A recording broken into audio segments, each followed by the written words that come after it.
Well, here we are. Welcome to the final explainer in this series. Over the course of our journey together, we've dissected some incredibly complex histories, philosophical shifts, and massive ideological movements. Today, we're examining the overarching conclusions of our source text regarding the cultural drift of the modern West. We're going to look at the wreckage of certain ideas, for sure, but more importantly, we'll explore the author's proposed blueprint for restoration. The tone of our source text in this final chapter is urgent, it's pretty somber, but ultimately, it is deeply hopeful. So let's dive right in. The author anchors this final chapter with Friedrich Nietzsche's prophetic observation. The text paraphrases Nietzsche's famous claim that society has philosophically attempted to dethrone God through science and materialism. But according to the author, Nietzsche wasn't just making a basic atheist declaration here. He was literally looking into the future. He foresaw a world that would come completely undone once it replaced absolute, divine authority with the gods of science and material chance. Now, to really grasp the author's diagnosis of our drifting culture, we've got to look at one fundamental distinction laid out by the source material: the shift from philosophy to ideology. Historically, philosophy was steady. It focused on reforming our human desires to match an absolute, objective truth. But modern ideology? It flips that completely upside down. It introduces a much more chaotic approach, which is reforming truth to match our subjective desires.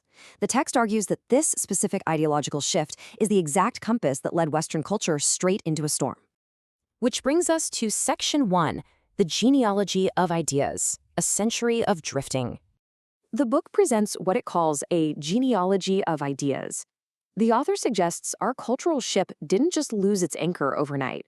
No, it was a slow, engineered erosion through a sequence of specific historical thinkers whose radical concepts just stacked upon one another.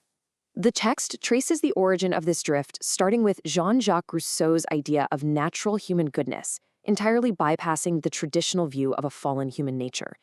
This was then compounded by Charles Darwin's materialist worldview, which the author argues reduced humans to products of chance rather than creatures made in a divine image. And then, Karl Marx enters the scene, actively dividing humanity into rigid groups of victims and oppressors. As we move down this timeline, the text claims these divisions just kept evolving. Through thinkers like Charles Fourier and John Stuart Mill, the narrative of oppression was applied directly to gender relations, basically beginning to pit the sexes against one another. The author then highlights Elizabeth Cady Stanton, arguing she took this a step further by launching a full-on war against patriarchal and biblical authority, framing traditional civic and religious structures as tools primarily designed to control women. This intellectual current flowed right into Nietzsche's vision of a godless world, which we touched on just a moment ago. According to the text, the resulting death of absolute truth inspired figures like Emmeline Pankhurst, whom the author specifically associates with anti-male radicalism, and Simone de Beauvoir, who sought to further dismantle the foundations of traditional marriage. In fact, the source argues de Beauvoir framed the very institution of marriage as an oppressive construct built entirely by men. The text then connects this breakdown of traditional ethics with Aleister Crowley's revival of pagan occultism, feeding into a culture starved of spiritual meaning. And this is placed right alongside Margaret Sanger's aggressive push to regulate human reproduction. The author points out that Sanger framed the womb not as a biological blessing, but as a curse to be aggressively managed and controlled, further dehumanizing the creation of life in the name of equality. As we get into the mid-20th century, the source claims figures like Alfred Kinsey and John Money used deeply manipulative research to completely rewrite sexual ethics and invent modern gender theory. Alongside them, the text points to Hugh Hefner, who mainstreamed pornography. The author argues this specific trio of thinkers essentially opened the floodgates for mass societal enslavement to our most base animalistic desires, completely normalizing what was once considered deviant. Finally, this dark genealogy culminates with Kate Millett, who the author says turned sex into a concrete political identity and a weapon of power. Building on this, the text points to Judith Butler, who portrayed human nature as infinitely moldable. The author vividly describes this end-stage worldview as reducing humanity to meat Legos, just meaningless pieces of clay to be torn apart and rearranged at the absolute whim of the individual. And that brilliantly illustrates the transition into Section 2, the cultural shipwreck, examining the fallout. According to the author, these intertwined ideas functioned as a slow, deliberate, engineered erosion, not an overnight violent revolution. The result? Well, we're left standing in the rubble of what the text describes as a deeply sick culture. And the source material diagnoses several glaring symptoms of this modern wreckage. We've got a society trapped in constant critique with no actual desire to build. We see liberation celebrated, but with absolutely no moral anchor. We see victimhood actively utilized as a currency of power and identity framed as the ultimate morality. But perhaps most critically, the text points out that raw emotional experience has entirely replaced objective reality as our standard for truth.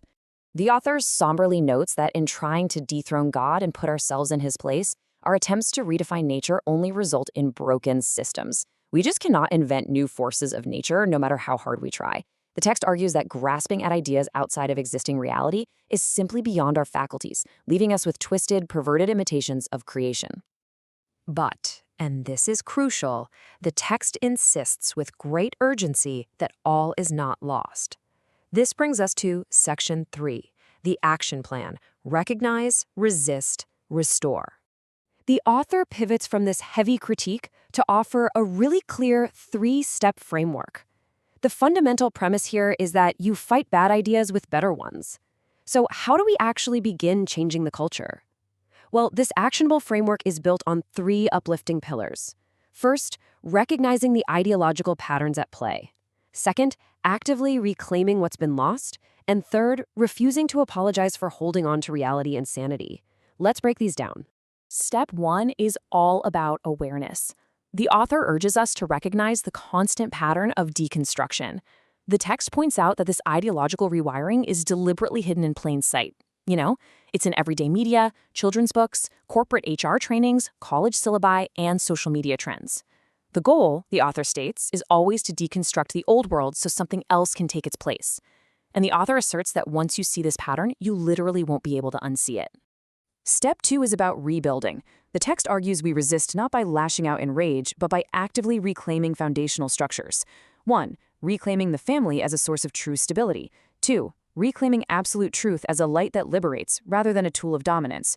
3. Reclaiming masculinity and femininity as distinct and complementary realities. And 4. Reclaiming faith as the essential foundation for a functioning moral order. Step 3 is what the author frames as a direct challenge. Do not apologize for sanity. The author notes that standing up for objective reality is absolutely going to invite fierce attacks. You might be called names or told you're on the wrong side of history. But the text firmly asserts that courage is contagious. When truth is spoken clearly and without apology, it cuts through cultural confusion like lightning through a storm. Furthermore, the author emphasizes that cultural change is highly achievable on a very practical individual level. Culture is, at the end of the day, just a collective group of decisions. The text argues we can enact change simply by withholding our attention, our time, and our dollars from profit-driven companies that promote these destructive ideas. It might mean giving up a favorite show or skipping a certain store, but the source notes that companies only really change when their bottom line gets impacted.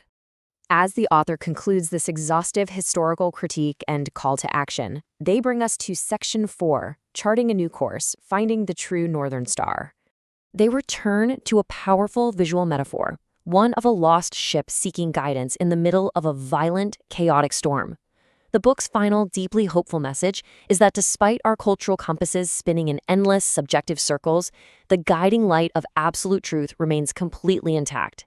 The storm hasn't destroyed the stars. The text argues that if we just choose to look up, that true northern star is ready to provide stability not just for us, but for all the generations that come after us. Before we wrap up entirely, I want to just break from the text for a second and personally thank you, the viewer. Thank you for joining us throughout this entire Explainer series as we unpacked these heavy, complex, and deeply impactful topics. It takes immense focus and dedication to engage with ideas at this level, and I wholeheartedly encourage you to keep digging, keep reading, and keep learning. The author reminds us one last time that the infiltration of these ideological shifts happened slowly, over an entire century. Therefore, the restoration will be just as gradual, one family, one school, one voice at a time. So my final challenge to you as we close this series is this. What are you going to do with what you've learned? How will you actively engage in your own search for truth moving forward? Thank you so much for watching and stay curious.